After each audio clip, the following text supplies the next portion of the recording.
In fact, this is again a question from my side. What is the difference between plan and a strategy? And on the other hand, what do you think? How often we should try you can say, change the strategy? Like try one strategy. If it doesn't work, you should jump to another strategy. So strategy means making clear-cut choices about how to compete. You cannot be everything to everybody.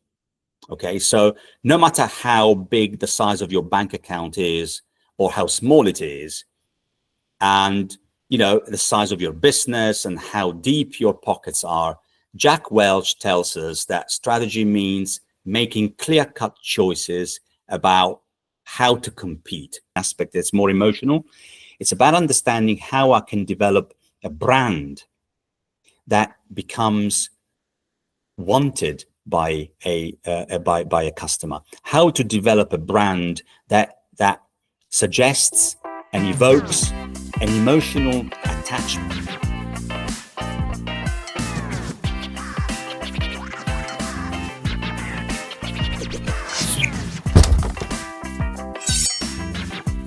Hello everyone and welcome to the Business Narrative. I'm excited to have you join us as we dive into the fascinating world of strategy. Today we will be exploring some critical topics that are essential for the role of leadership in strategy implementation. We will look at various leadership styles and how they can impact strategy, as well as discussing strategy as a social science. I'm excited to introduce our esteemed guests today who bring years of expertise and rich perspective on the subject. First, we have Alberto Manzo, a seasoned professional in strategy management and corporate transformation. He is the founder and CEO of Impact Consultancy. He brings extensive experience from leadership roles at Qatar Post and Qatar Airways. Alberto has driven strategic transformation programs, launched new products, and implemented lean strategies across various sectors. His unique expertise makes him a key voice in today's discussion. Welcome, Alberto. Thank you so much for this wonderful introduction. Sometimes I feel that I don't quite deserve it, but thank you.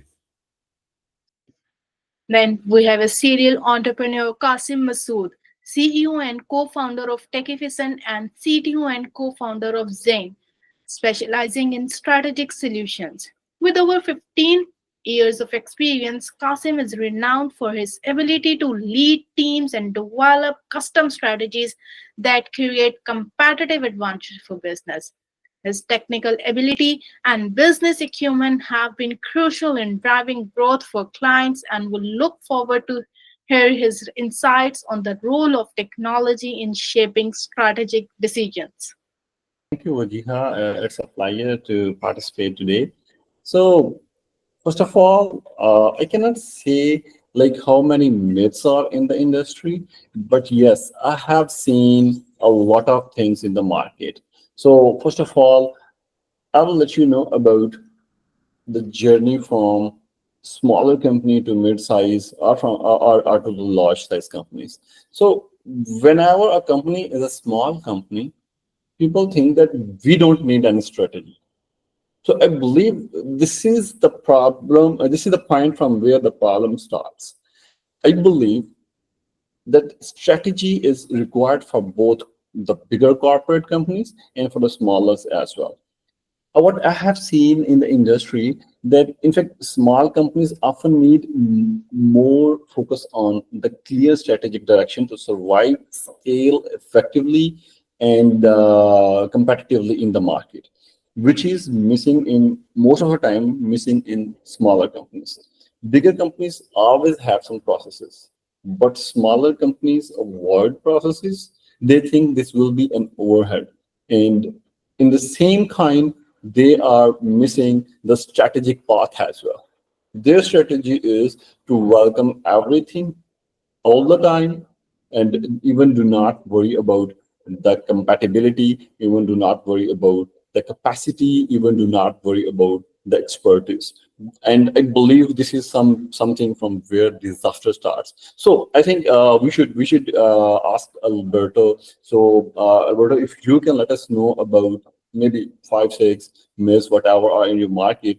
And I believe myths are in both sectors. I'm talking about a small sector for sure, but yeah, myths are at both sectors, in bigger corporate sector and in smaller as well.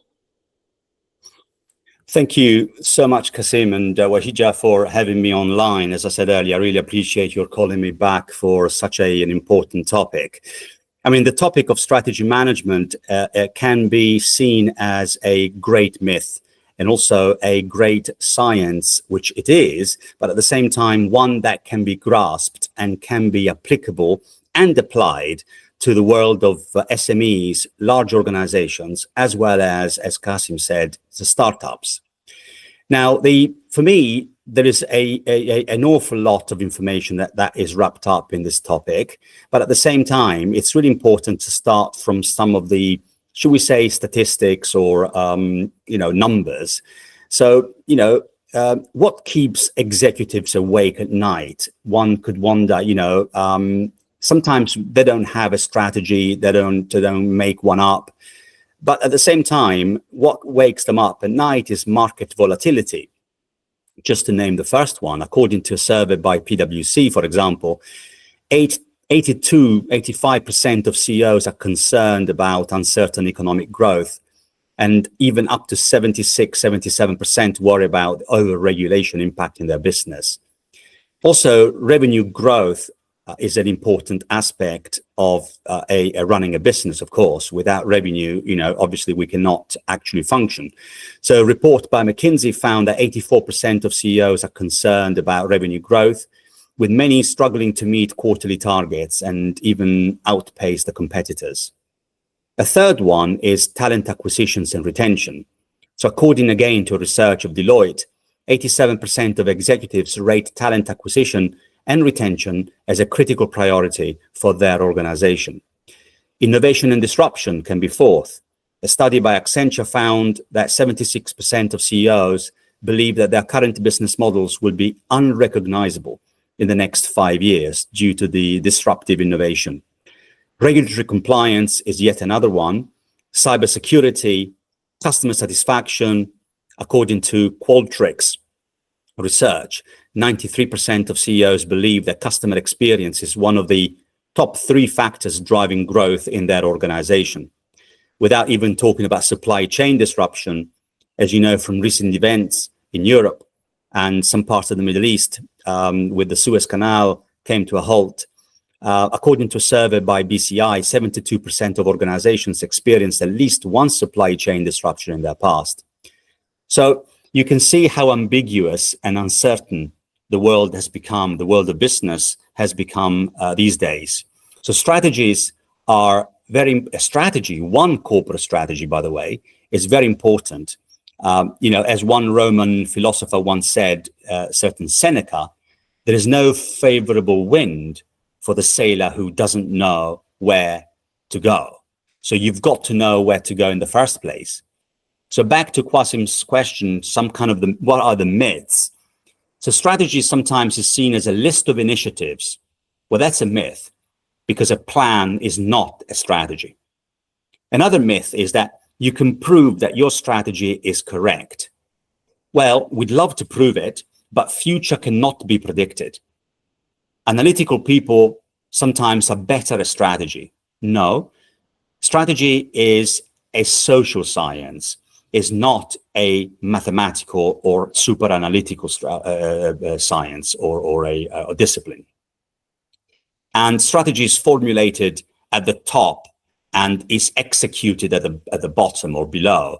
Well, that's yet another myth, because the top should not live in the ivory tower. The top should come down to the level where people work and operate, understand what's going on for their employees, for their customers, and strategies then get formulated on the basis of their inputs. Both the bottom and the top come together to formulate strategies and the way to go. So it is critical to involve people in the formulation of the new or refresh strategy. That's why strategies are not formulated at the top and executed at the bottom, but it's more of a social aspect and a social sort of discipline that is carried out within the corporate environment. I'll give you the mic, Qasim and Wahija, just in case you'd like to sort of have an input into some of these thoughts. Yeah, sure. So first of all, in fact, this is again a question from my side. What is the difference between plan and a strategy? And on the other hand, what do you think? How often we should try you can say, change the strategy? Like try one strategy. If it doesn't work, you should jump to another strategy. Because in my early start, I can talk about my own self. Like 7-8 years back, at least 7 years back, what I was doing is I was changing strategy too frequently. Like maybe sometimes every month we are changing the strategy, and sometimes even more often, like on the very first failure after devising a strategy, on a very first failure, we say, okay, no, this is not gonna work. We have to change it immediately. I'm not sure which thing is better. Maybe we should try it for 6 months and we should collect the failures, whatever are the failures because of the strategy, or maybe we should change it at the very first failure. So what do you think about it? Like strategy versus plan and the change of strategy. Right. Okay. It's very, very good points. Very, very good points. Now, sometimes we use the word strategy, perhaps because we kind of like that word. I feel, for what I'm hearing, that the type of word that we should be using in your context is more initiative rather than strategy. And when we talk about initiatives, yes, we can do a certain marketing initiative or a sales activation. And these are not strategies. These are initiatives. Okay, so let me just put that into context. If you kind of like take it from a startup or for a micro business up to a more sort of, should we say, defined way of running a business, which could be more attuned to large or medium-sized organizations. Let me just explain what I mean. So strategy can be split, or strategy management can be split into a couple of sections. One is strategy formulation. Okay, so we need to formulate a strategy. Another one is strategy planning. Okay, and therefore the formulation moves into a planning stage. We'll talk about that in more detail. And the third one is strategy execution. Now, after the strategy execution phase kicks in, then we can and should and must monitor how that strategy, which is a set of initiatives, is performing. And we need to do that in terms of measuring the results, measuring the KPIs, the key performance indicators, and the results. And then we might be able to change one initiative or another initiative, and also make other strategic choices. So let's go back and look at these 4 sections. Strategy formulation. So strategy means making clear-cut choices about how to compete. You cannot be everything to everybody. Okay, so no matter how big the size of your bank account is or how small it is, and the size of your business and how deep your pockets are, Jack Welch tells us that strategy means making clear-cut choices about how to compete. In other words, not to be everything for everybody, because that's the wrong approach. Another author called Michael Porter tells us that strategic trade-offs are a company's choices to prioritize certain activities over other activities. So once again, we talk about strategy as choice, leading to a clear and sustainable competitive position. So once again, strategy is being seen as a set of choices, okay? And the choices you can make to achieve your ambitions. So if you see what I mean, every author that I've been mentioning, Jack Welch, Michael Porter, and the last quote came from another guy called Alex Bruckman, they're all about making choices. Now, this aspect or basket of activities comes under the strategy formulation, right? Strategic trade-offs.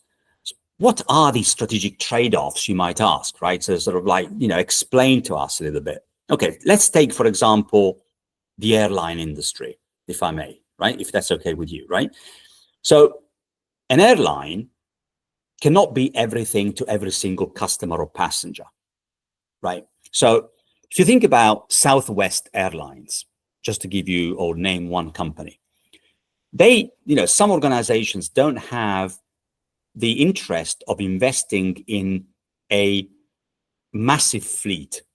They might actually do a trade-off and say, right, okay, I'm going to use a standard fleet of aircraft. And for example, I'm going to stick to Airbus.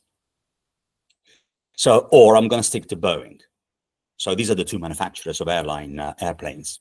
So Southwest Airlines uses a standardized fleet of only Boeing 737s, while the airlines like Emirates operate on a diversified fleet to cater to various route demands, right? So you can go from Dubai to all sorts of places in the world. Southwest Airlines said, no, I will not opt for a fleet diversification. I will stick to my fleet standardization. Okay, so that's kind of what I mean by trade-off.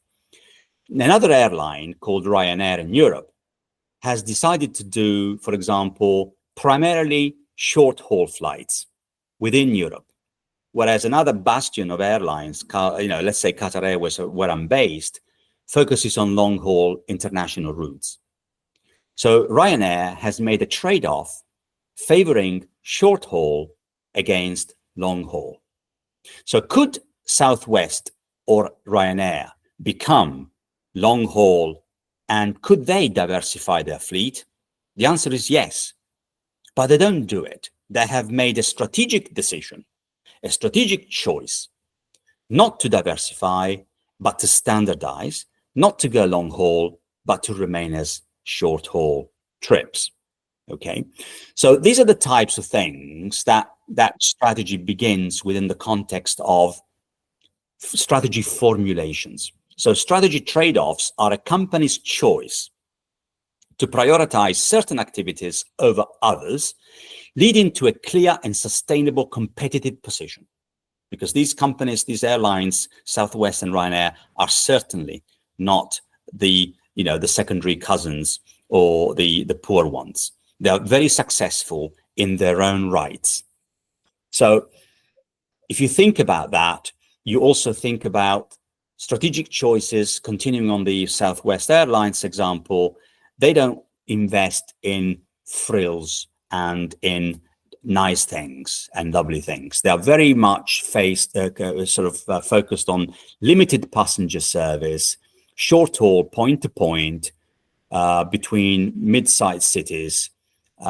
They have a very low ticket price, and their aircraft utilization, which is the percentage of the level of percentage the aircraft is flying, is very high, very low turnaround times, and not very attentive on meals. In fact, meals can be purchased. All of these aspects are not just by chance.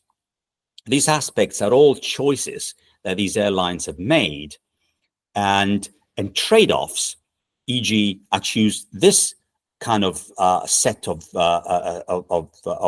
thoughts against another set of thoughts. This kind of mission and vision and values comes at the very forefront of the strategy formulation. Does that begin to make sense before I move on to potentially, I can move on to strategy planning, if you wish? Are these trade-offs and choices related to the decisions that are made to define where to play and where to win? Right, absolutely. So, you introduce a very good concept. Strategy is about making choices based on some assumptions or some hypothesis, okay?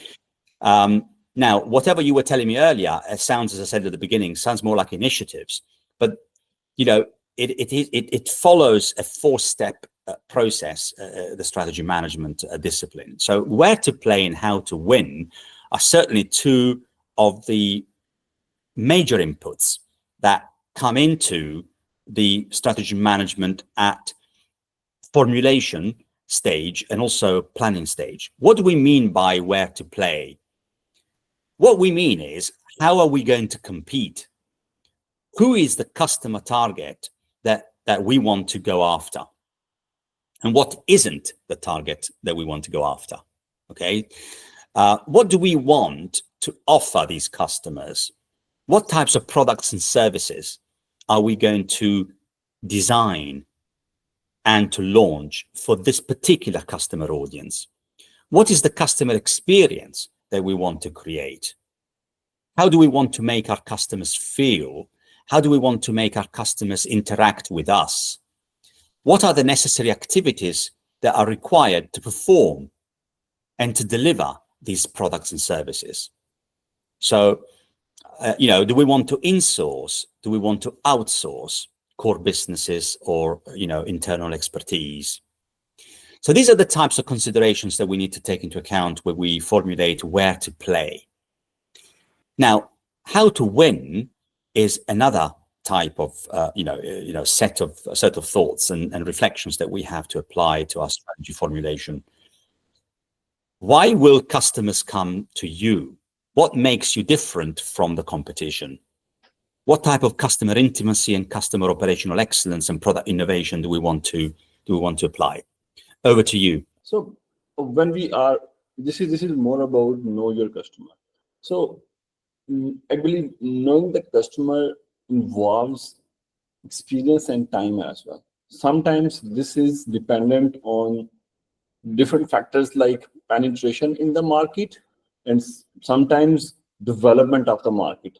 Obviously, trade system is not new. Okay, so whoever is going in this market will be penetrating in the market. People already have know about this field. And if until unless we are going to launch something really unique, something really new, then in this case, obviously, this will be a market development time where we will have to educate people and we will have to shape their thinking on it. But in our current scenario, I believe we know the customer, but still, do you think there is a time involved to know the customer exactly how the customers are thinking, and maybe to know if XYZ is our real customer or not, like defining the customer, okay, this will be our ideal customer or not. So all these things do involve some time, I believe. But do you think, like, in our current example, what is the time estimate where we can decide, okay, this is our customer? Or do you think, okay, in this industry, everybody knows who is their customer? Right. Yeah. So for me, it depends on what stage the organization's maturity is at. Okay. So for example, a startup will have to do all of that sort of definition. So for example, define your USP, right? What is unique selling propositions? And as I said earlier, which type of customers are you going through or are you going after? So one of the things that we tend to use in this particular sort of area is what we call value proposition canvas. So the value proposition canvas is a tool that is designed to help us understand what specific customer segment values and how the business meets those needs through its value proposition. So for each segment, it aligns the customer's job to be done. So the job to be done is what the customers wants. The customer pains, the pain points and the pains of the customer, the gain and the gains with the organization's products and services, which can act as pain relievers and gain creators. By focusing on the pains and the gains, pain relievers and gain creators, this kind of tool, which is called, as I told you, the value proposition canvas, what it does is it shifts the perspective from what the organization offers to why it is valuable to the customer. So one of the major mistakes that organizations do, particularly startups, is that they are focused through their creators and their founders. They focus on what they would like or what they like, without actually paying attention to what the customer would want from them. So this particular model it enhances the strategic analysis and ensures that the marketing efforts are more strategically aligned. So since the customer segments and the value propositions are also elements of the business model canvas, which is another tool, the value proposition canvas complements this other tool, providing a more detailed understanding of customers' needs and how the business can address them. So yeah, I'm not sure if it kind of answers your question a little bit. Yeah. Asked me earlier, how often should we do in this? Okay, we talked about initiatives, but in terms of strategy formulation and strategy planning, typically, especially now that the world has become very volatile and very fast moving, we should not have a strategy of 5, 7, 10 years anymore. We should actually have strategies in the range of 3 to 5 years at the most. And even so, we should be able to refresh a strategy. To be honest, we should be able to refresh a strategy at least once a year. So once we get to, for example, in September time, October, towards quarter 4, we should be able to sit together again and review the strategy that we've already got and refresh it for, in our case, for 2025. And this is very important when we talk about budgets, we talk about revenue and profits and products. We need to be looking at our products portfolio and understand what are those products using KPIs and metrics. What are those products that have been particularly successful? Which ones have not been successful and why? And what do we need to do with those products that have underperformed in 2025, next year? Do we need to sort of fine tune them? Do we need to, add some add-ons, some bolt-ons, or do we need to completely scrap them? Now, this kind of cycle needs to be quite frequent. This is such a relief to know that we should renew our strategy every year, because I was thinking maybe strategy is something that is meant for your long-term goals for 5, 10 years. Awesome. It used to be the case. But as I told you, recently the world, and COVID has told us very loud and clear, the world has become so volatile and so unpredictable that, sticking to a 5-year strategy means that the world next year will be different from the world of 2024, 2023. And therefore, we need to constantly adapt our strategies to the market and to the, the political, the environmental, and the social, and so on and so forth type of scenarios. Otherwise, we become irrelevant.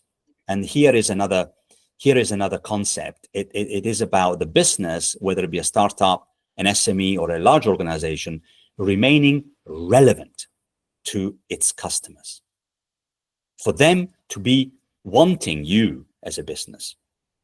Otherwise, you will naturally extinguish yourself and essentially go bust.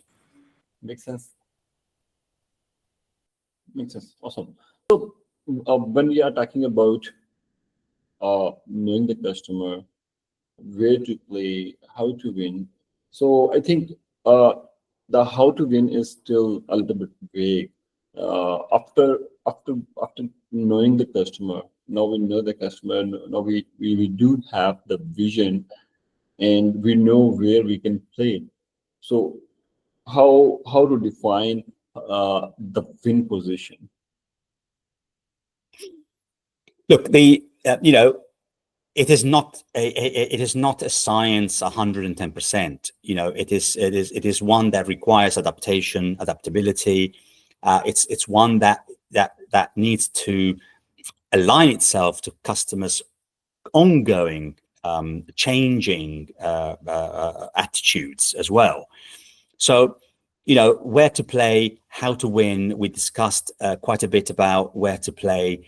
The how to win is really about understanding your customers' needs and wants. It's about understanding what triggers them.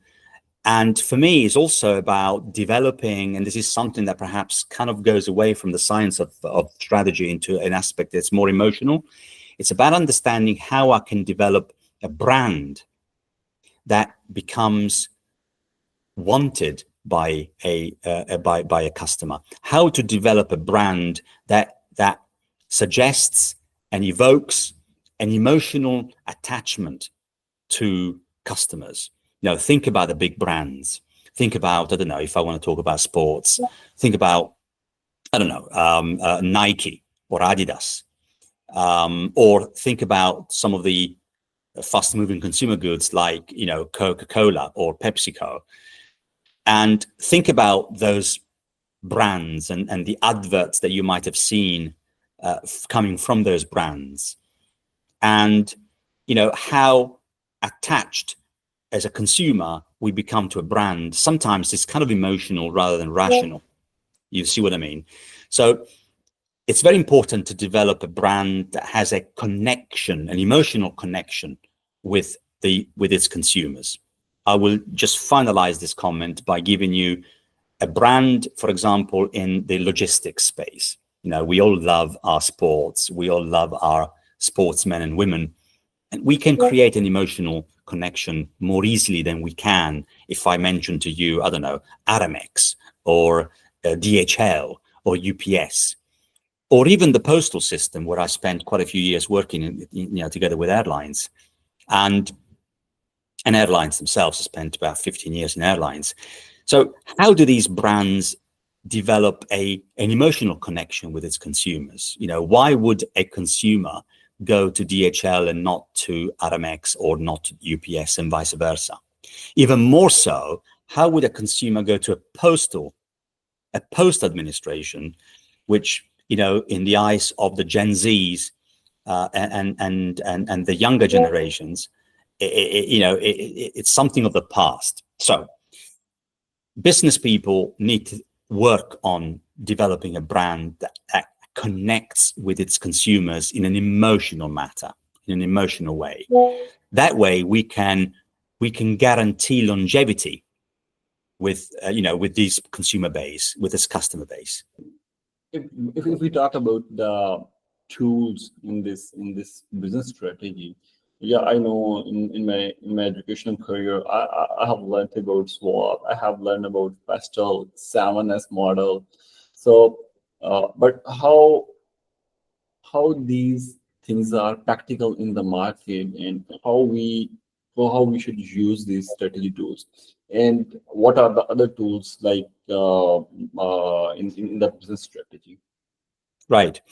Well, look, you've mentioned a few, so I'll just sort of hook myself to some of the ones that you mentioned.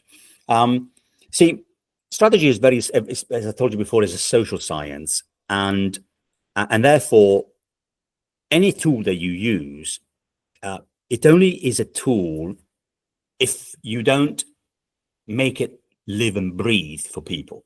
Okay, so let me give you an example. When you talk about McKinsey's 7S, okay, the 7S is a tool, or we'll talk about PESTLE in a minute. 7S is a framework.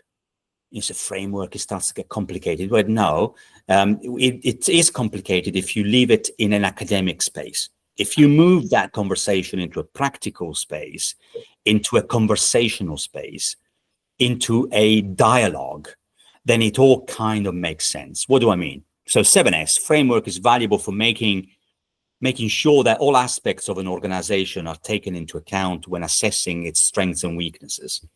And this particular tool that McKinsey developed evaluates a company's organizational design by examining 7 areas, internal areas, so within the business, to determine if they are effectively aligned and enabling the organization to meet its objectives.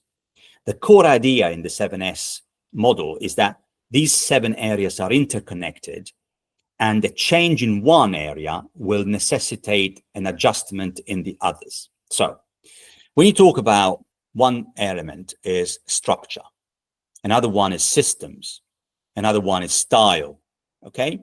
Staff, skills. So once you've developed, your value proposition, you've understood what are the initiatives in the planning stage that are required, you need to think about, still in the planning stage, you need to think about, what are my gaps? What are my strategic gaps that I have now? What do I want to achieve? And what does it take to get me there? Those are the gaps, the delta between what I've got and what I need to get in order to achieve my desired strategy. So this can be in the space of the systems. It can be in the space of the soft elements, such as skills and capabilities, human capital, and the style of working, what type of tone of voice that you want to give, to your company. So these types of conversations are not academic, they're practical, because with the help of the CHRO or the human resources department, we need to be able to define our current capabilities, our current skills, which is the S, is one of the S's in the 7S. What are our current skills and capabilities, and what are our future outcomes, and what are the capability gaps that we've currently got? Okay, so what type of systems do we have at the moment, and what type of systems do we need, to get to where we want to be? So it's very interesting how the 7S, McKinsey 7S, becomes a very practical tool rather than an academic tool. Does that make sense if I talk about 7S? It makes sense. I strongly believe this is one of the most powerful tools. The one that springs to mind, if you leave the mic to me, is another one that's called the Porter's 5 Forces. Okay, so Porter's 5 Forces model is another tool used to identify threats and opportunities in a firm's environment. So it kind of builds in on the SWOT that we are familiar with. But the 5 Forces model is another tool that identifies threats and opportunities in a firm's environment. It examines the bargaining power of suppliers, which is an interesting point, and customers, because suppliers and customers have a bargaining powers, and including the distributors. The threat posed by new entrants and substitutes. So new entrants pose quite a big threat to current established and legacy organizations, and the competitive dynamics within the industry itself. So this strategic analysis framework helps evaluate the competitive forces at play in an industry, determining the relative attractiveness of the firm's position within the industry itself.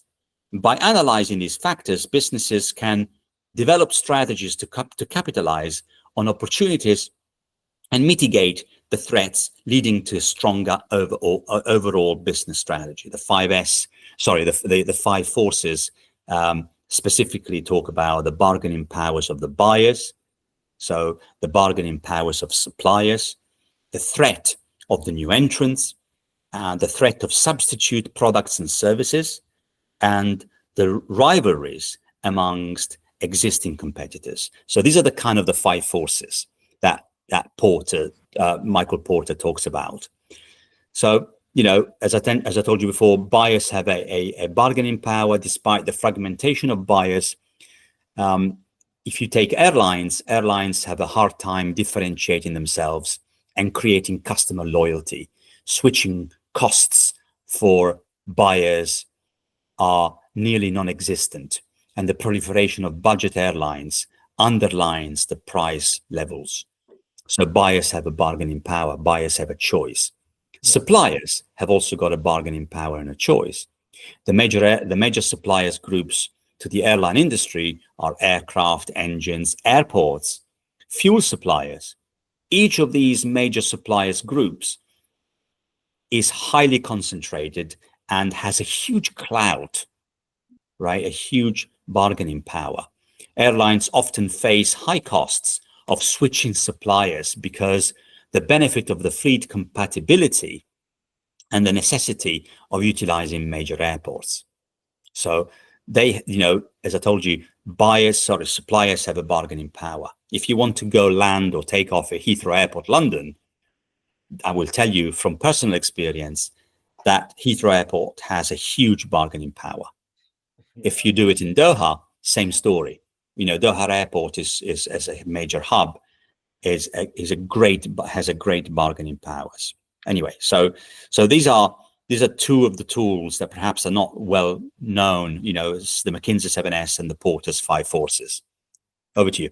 So I think all of these techniques do focus on financial outcomes for sure, but I think we cannot miss the BSC, the balanced scorecard, where we talk about the holistic performance measurement as well, Right. which is more focused on financial outcomes, which can overlook other critical areas as well.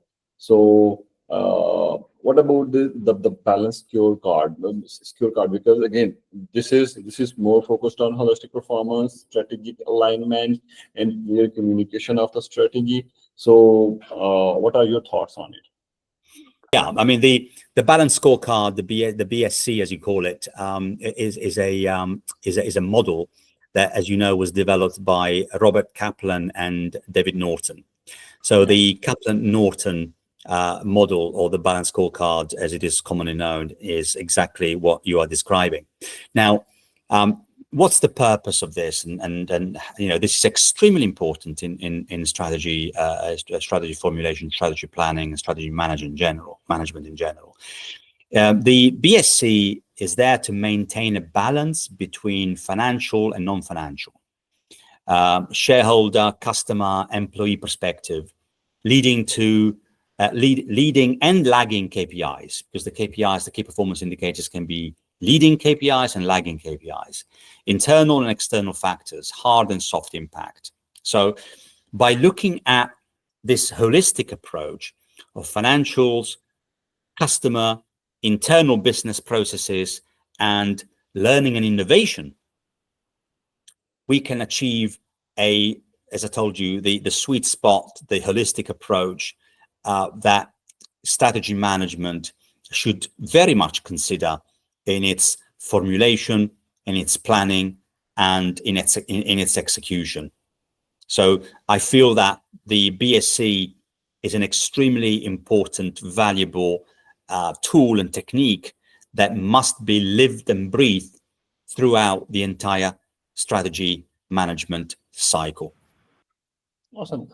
I like this. I like this BSC because I have limited knowledge, and my knowledge always surrounds around the technical world. So, in terms of the development companies or the IT industry, this is, I believe, one of the most important thing that can define, or maybe that can help you to define your strategy. I can give you a little bit more insight about this industry in this way. Like what we have to do is we have to achieve multiple milestones. So first of all, the first challenge is to achieve the milestone. So whenever we are devising a strategy, we focus on achieving milestones a lot, where obviously we have to keep in mind all the financial aspects, what could be the financial outcomes, and then there comes the next thing, which is to sustain it. And this is something we have to define. We have to define at the start. Like we cannot say, okay, within 6 months we have to reach a revenue of $100,000, and after this we start planning on achieving the milestone of $200,000. So I think this is something where we define, okay, when we reach $100,000 per month, now this is the time where we have to define some rules for the sustainability as well. And I believe this methodology do focus a lot on the sustainability as well. But you can guide me better on it. Maybe there's some other model as well that is more towards the sustainability.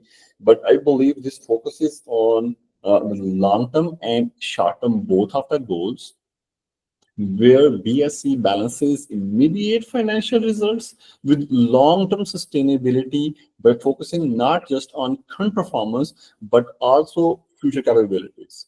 So I'm not sure if I'm right or wrong. So you can put some light on it.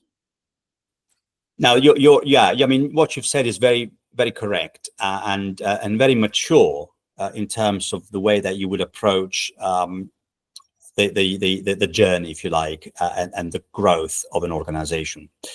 You're talking about positive growth. Okay, we could be talking about negative growth, e.g., the opposite direction. But let's focus on what you've just been talking about.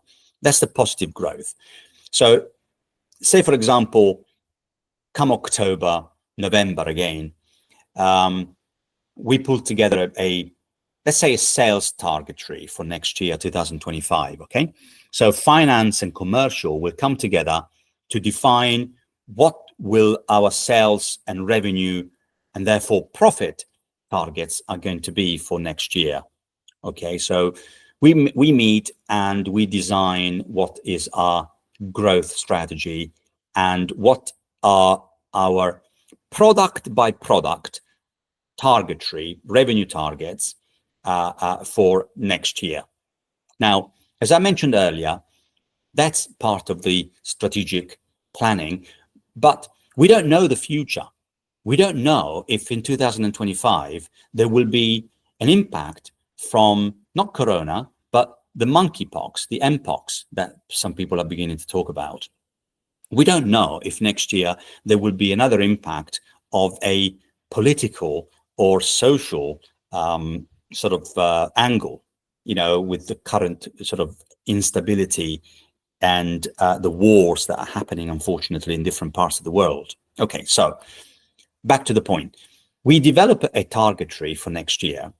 Then when we start going through the execution element of that commercial strategy, at the end of Q1 2025, we may realize that some of our hypotheses on certain products are not able to deliver the results, or are able to deliver the results, and actually are even overachieving the results that we had predicted and hypothesized. At that point, as you said before, we need to reflect, we need to pause, and we need to reflect together, again, as a social gathering of relevant people. Why is product XYZ become so successful in the positive growth example scenario? Why has it been so successful? What has driven its success? Has it been internal forces, or has it been because of external forces? Or indeed, has it been because of a combination of the two? By understanding the root causes of our success or possibly failure by product, we are better able to make the necessary changes, right, in a dynamic way for Q2 and Q3 and potentially Q4. So if we are in a positive space, we might be able to amplify our success.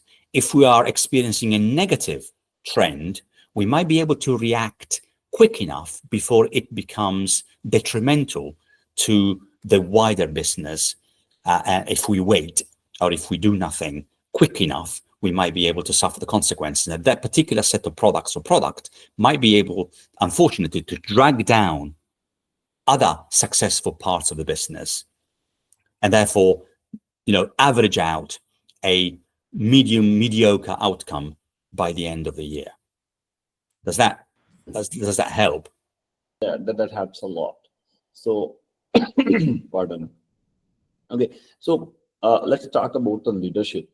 I believe, yes, you guided us, okay, leadership should not be on the Eiffel Tower. It should be observing the thing. It should be experiencing the things at the very bottom level. But what is the main ingredients of business strategies, or what are the main root things that the leadership have to keep in the mind while devising a strategy every year? Because obviously we are not going to devise the strategy every month or every week. This is something that will at least long for 1 year. So when we are making something for 1 year, what are the main things, or we can say main basic things for a leadership to do instead of sitting on the Eiffel Tower?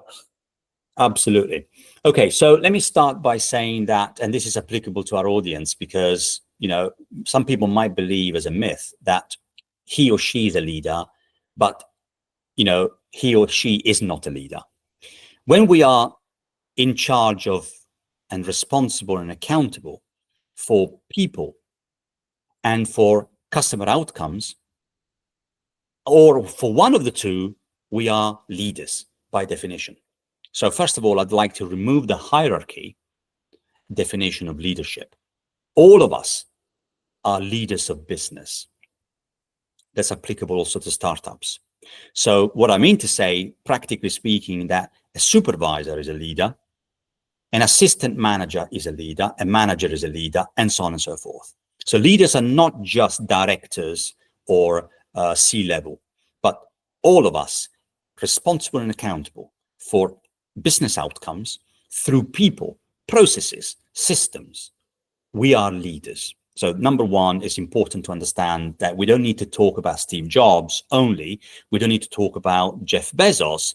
We need to be talking about all of us, because we're all leaders in our own rights. So a sales manager is a leader. Why? Because she has most likely a team of sales reps. Okay. And this team of sales reps needs to deploy a sales set of initiatives that is fully aligned with the strategy that has been designed top down and bottom up. Okay. So let's start to kind of demystify the concept of leadership, because we all are responsible for our own sort of, our own, not just KPIs, but our own set of responsibilities that include people, processes, systems, customers, and budget.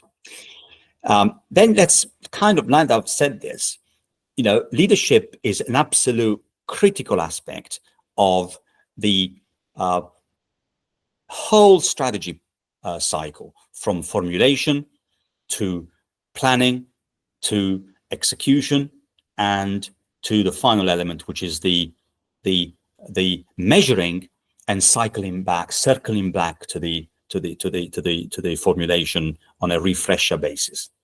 So, we can talk about, Microsoft leader Nadella, who is known for having a growth mindset and fostering innovation, resilience, adaptability.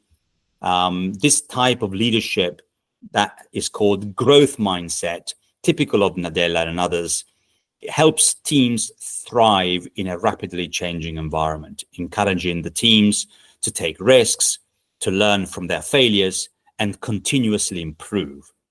Now, this is very important because the way that we pitch ourselves as leaders has a direct impact on our teams. If, for example, I allow my team to take risks, to make mistakes without, flogging them, hurting them, but supporting them, that creates a different type of vibes, different types of behavior within the team. People are more prone to take risks, to make steps, and to propose, innovative sort of solutions. You take another leader or another sort of personality, maybe Simon Sinek springs to mind, and he starts with this why. Starting with the why creates a strong sense of purpose and an alignment within the organization. Why do we need to do this? How is this aligned to our values, to our principles, to our mission and vision. This type of why mindset inspires employees, attracts loyal customers, differentiates the organizations in the marketplace. Because then you become authentic, you become yourself, because you are pursuing your own why. Another type of leadership is Steve Jobs, focus on simplicity. So leading to higher quality of products, the obsession that he had, bless him, I wish he was still with us, that he had when he came to every single detail of you unpacking your battery charger, even of your iPhone or your computer. The team concentrated their efforts on the most critical tasks, fostering innovation and ensuring that the end product is user-friendly and impactful. Pursuit of perfection, we could say, although perfection, as you know, is not human. I would say pursuit of near perfection. Then you have your Jeff Bezos theories of customer obsession, the customer centricity approach that drives all the business decisions and innovations, leading growth and competitive advantage, coming from a customer standpoint. So the company remains aligned with the market demands and builds a strong, loyal customer base. And last but not least, I like to quote Indira Nooyi, who's the ex-CEO, as you know, of PepsiCo. And, she's well famous in my eyes for her adaptability. Continuous learning and adaptability helps organizations stay relevant and competitive in a fast-paced, ever-changing business environment. It promotes innovation again, resilience, and the ability to seize new opportunities. So what makes all of these leadership styles kind of common, and what are or is its common denominator, can be seen from different angles. For me, it's about innovation, it's about adaptability, it's about taking risks, and it's about inspiring people to, to do better and to perform the best that they possibly can. So, conclusion, leadership is absolutely essential.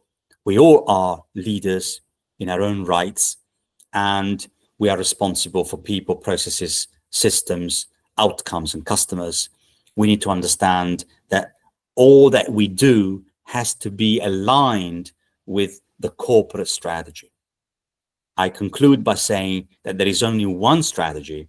Don't get confused with HR strategy, commercial strategy, operational strategy, IT strategy.